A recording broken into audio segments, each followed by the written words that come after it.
अलाउद्दीन का जो भतीजा था अलाउद्दीन खिलजी, वो अपने चाचा को मार देता है और चाचा को मार के राजा बन जाता है। अलाउद्दीन खिलजी राजा बना। तो अलाउद्दीन खिलजी तो बहुत ज्यादा साम्राज्यवादी किस्म का राजा था कि दिल्ली सल्तनत में सुल्तानों का राज आने के बाद पहली बार किसी ने यह सोचा कि साउथ इंडिया के अंदर भी अपने को प्रचार प्रसार करना है, साउथ इंडिया में भी राज्य का विस्तार करना है, एम्पायर एक्सपेंशन करना है, तो वो अलाउद्दीन खिलजी था। ये बात सोचने वाला व्यक्ति अलाउद्दीन खिलजी था। और कहते हैं अलाउद्दीन खिलजी ने तो कहा था कि मुझे पूरी दुनिया जीतनी है। सिकंदर सानी उपाधि धारण कर ली थी उसने, मैं दूसरा सिकंदर बनना चाहता हूं, सिकंदर की तरह बनना चाहता हूं। और वो काजी साहब थे और उन काजी साहब ने समझाया, उन्होंने कहा यार दुनिया बाद में जीतना रहे, पहले कम से कम ये भारत तो जीत ले।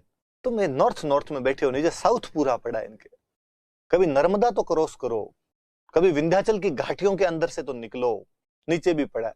तो साउथ के अंदर ही पहली बार कोई गया था आदमी, उसी ने सबसे पहले हमले वगैरह करने शुरू कर दिए थे। तो अब वो जब साउथ तक जा रहा है तो आदमी राजस्थान की तरफ तो ऑब्वियस सी बात आएगा। तो अब अलाउद्दीन खिलजी ने हमले करने शुरू किए। 1301 में अलाउद्दीन खिलजी का रणथंभौर पर आक्रमण। हालांकि इसके भी अटैक लंबे चले, 1299 के आसपास से अटैक होने लग गए थे, 1299 के आसपास से इसने अटैक कर दिए थे। बड़ा युद्ध 1301 वाला, इसलिए हम 1301 वाला पढ़ लेते हैं। हम कारण पढ़ते हैं कि वो क्यों अटैक करना चाहता था। एक तो ये कि रणथंभौर बहुत स्ट्रेटेजिक पोजीशन पर था अपने आप में, जैसे चित्तौड़गढ़ का किला वैसे बहुत ऊंचा बना हुआ किला, उबड़ खाबड़ एक रास्ता, जंगल के अंदर था, जल्दी से दुश्मन को दिखाई नहीं देता था। तो अतः ऐसे किसी किले पर यदि कब्जा किया जाता है ना, तो आप संकट की घड़ी में कभी वहां शरण ले सकते हो, आपकी सेना को वहां रख सकते हो। फिर वही रणथंभौर भी, चित्तौड़ रणथंभौर ज्यादा दूर नहीं, पास में पड़ते थे कोई, तो दिल्ली से मालवाड़, दिल्ली से गुजरात वाला जो रास्ता है उसमें कहीं ना कहीं वो काम आ सकता था आपके। तो एक तो ये बड़ी बात थी। फिर रणथंभौर जैसे बड़ा दुर्ग यदि आपके कब्जे के अंदर आ जाता है तो बाकी राजस्थान वालों को आप डरा सकते हो वहां बैठ के, रणथंभौर जीत लिया, तुम छोटे मोटों की तो औकात ही क्या है मेरे सामने। लिखा हुआ है रणथंभौर सामरिक दृष्टि से बहुत महत्वपूर्ण था, Ranthambore was strategically very important. Alauddin Khilji अभेद्य दुर्ग पर अधिकार, अभेद्य जिसको भेदा नहीं जा सके, अधिकार कर राजपूत नरेशों पर अपनी धाक जमाना चाहता था, establish his supremacy over Rajput Kings, कि नहीं भाई इनको डराया जाए कम से कम कैसे न कैसे करके। एक कारण तो ये था। दूसरा वही मैंने बता दिया कि जो हमीर आसपास में सबको हरा रहा है, उसकी धाक इतनी बढ़ रही है, तो दिल्ली का कोई सुल्तान ये नहीं चाहता था कि उसकी नाक के ठीक नीचे और कोई ये पंगे करे। लगता था यार जो आज मालवा गुजरात पर अटैक कर रहा है वो कल दिल्ली की तरफ आएगा, वो आए इससे पहले अपने चले।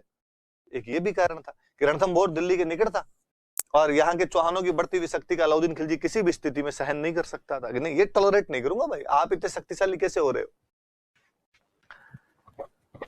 फिर चाचा जी 2 बार यहां से हार के गए थे, तो थोड़ा बहुत तो भतीजे के अंदर आता है, भले चाचा जी को मार के बनाओगे, नहीं यार चाचा जी का बदला तो लिया जाना चाहिए अपने, तो अपने चाचा के पराजय का बदला लेना चाहता था अपना। और फिर 100 बातों की एक बात, वो एक इंपीरियलिस्टिक रूलर था, वो अपने साम्राज्य का विस्तार करना चाहता था और उसको आक्रमण करना ही था। तो अलाउद्दीन एक महत्वाकांक्षी, एम्बिशियस, और रणथंभौर पर आक्रमण इसी नीति का परिणाम था। पर एक इमीडिएट कोज हुआ, एक तात्कालिक कारण हुआ। थोड़ा सा बात सुनना पहले। 1296 के आसपास में, 1296 के आसपास में मंगोलों ने भारत पर आक्रमण किया। मंगोल बेहद दुर्दांत आक्रमणकारी माने गए हमेशा, चंगेज खान और ये सब मंगोल थे। मंगोल अटैक करते हैं, जलालुद्दीन खिलजी उन मंगोलों को हरा देता है। तब अलाउद्दीन का चाचा जलालुद्दीन राजा था, हरा देता है। 4000 मंगोल गिरफ्तार कर लिए गए और मंगोलों को कहा गया कि इस्लाम स्वीकार करो वरना मार दिए जाओगे। उन्होंने सरेंडर किया और उनका ठीक साहब इस्लाम स्वीकार कर लेंगे। तो 4000 मंगोल मुस्लिम बना दिए गए। मंगोल मुस्लिम नहीं थे, चंगेज खान ये मुसलमान नहीं थे, प्रकृति पूजक टाइप के अलग ही से हुआ करते थे, बुद्धिज्म के बहुत नजदीक सा धर्म हुआ करता था इनका। 4000 मुसलमान मंगोल यहां पर मुसलमान बना दिए गए। उनके लिए बाकायदा दिल्ली में कॉलोनी बसाई गई जिसे आज भी मंगोलपुरी के नाम से जाना जाता है, और उन 4000 मुसलमानों को अपनी सेना के अंदर शामिल कर लिया गया, जितने भी सैनिक बने उनको। 1299 के आसपास में अलाउद्दीन खिलजी गुजरात पर अटैक करता है। गुजरात धन धान्य वाला प्रदेश, सब लूटना चाहते थे, वो गुजरात पर अटैक करता है, अपने सेनापतियों को गुजरात भेजता है। उलूग खान, नुसरत खान नाम के उसके सेनापति थे जिनको गुजरात भेजा गया। जब वो गुजरात गए, गुजरात में धन लूटा, तो लूटने के बाद में जब धन का बंटवारा कर रहे थे, तो उस धन के बंटवारे के अंदर मंगोलों का एक सरदार था मुहम्मद शाह, एक उसका साथी और था के हब्रू, 2 मंगोलों के सरदार थे, और इन्होंने उलूग खान को कहा कि जितना लूटा है ना उसका 20% हमें दे, 1/5 भाग हमें दिया जाना चाहिए, हमने ज्यादा अच्छे से लड़ाई की थी और तू हमें रुपए कम दे रहा है लूट में।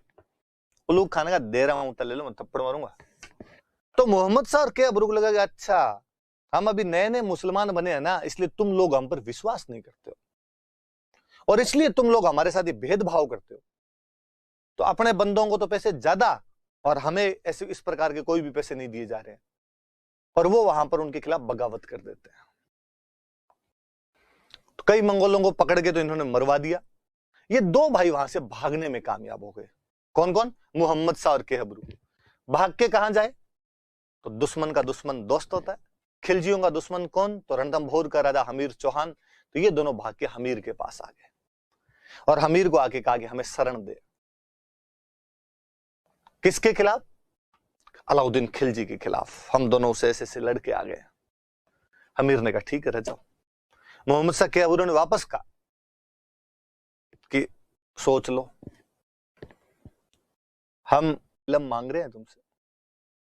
हमीर ने कहा कोई हो तो क्या फर्क पड़ता है, इसका चाचा 2 बार आके गया था, लास्ट में कैंप उखाड़ के तंबू ले जाने पड़े थे यहां से। रहो तुम तो मजे करो यहाँ पे। उल्टा मोहम्मद शाह को उसने एक जागीर दी, जगाना की जागीर, लो रहने की व्यवस्था और करवाता हूं आपको। कहते हैं अलाउद्दीन खिलजी इस बात से बहुत ज्यादा नाराज हुआ कि यार मेरे विद्रोही, मेरे रिबेल, और तू उनको असाइलम देगा, वो तेरे पास जाके रहेंगे। फिर एक कहानी यह भी आती है बीच में कहीं कि अलाउद्दीन खिलजी की एक बेगम थी, चिमना बेगम, और मोहम्मद शाह का चिमना बेगम का गड़बड़ थी कोई। अलाउद्दीन खिलजी को पता चला कि मोहम्मद शाह मेरी बेगम चिमना के साथ मिलकर मेरे खिलाफ षड्यंत्र, कंस्पिरेसी रच रहा है। हाथ में गुस्सा वैसे आ जाए, षड्यंत्र नहीं रचे, सीधा सीधा पता चले कि लुगाई के साथ ऐसा ऐसा चल रहा है, तो गुस्से में होना स्वाभाविक था। तो अलाउद्दीन खिलजी ने कहा तो पकड़ के लाओ रे इसको, गरम चिमटे से नहीं दगाना इसको, तो देख लेना। तो अलाउद्दीन को अटैक करना ही था। अलाउद्दीन ने हमीर को पहले कहा कि भैया हमारे 2 बंदे घूमते घूमते तेरी तरफ आ गए, हमने सुना है तूने उनको जागीर वागीर और दे दी, प्लीज अपने देख आपस में कोई दुश्मनी है नहीं, सीधी सीधी तो लड़ाई थी तो चाचा के साथ थी तेरी, सौंप दे वापस। हमीर ने कहा कि नहीं, मैं एक बार कमिटमेंट कर लेता हूं, फिर तो मैं खुद की भी नहीं सुनता। अलाउद्दीन ने कहा फालतू में लेने के देने पड़ जाएंगे, क्या पड़ा है इन डायलॉग्स के अंदर तेरे? अमीर ने कहा कि नहीं, शरणागत की रक्षा करना, रिफ्यूजीज उनको प्रोटेक्शन देना, यह सनातन संस्कृति का धर्म है। कभी राजा शिवी ने कबूतर को बचाने के लिए अपने पूरे शरीर का दान दे दिया था। तो जब एक कबूतर को बचाने के लिए हमारे राजा शिवी ये कर गए थे, तो यहां तो 2 मनुष्य हैं, इनका परिवार है, नहीं साहब इनको नहीं छोड़ूंगा। तो कहते हैं अलाउद्दीन खिलजी को गुस्सा आया और अलाउद्दीन खिलजी ने अपने 3 सेनापति उतारे। सबसे पहले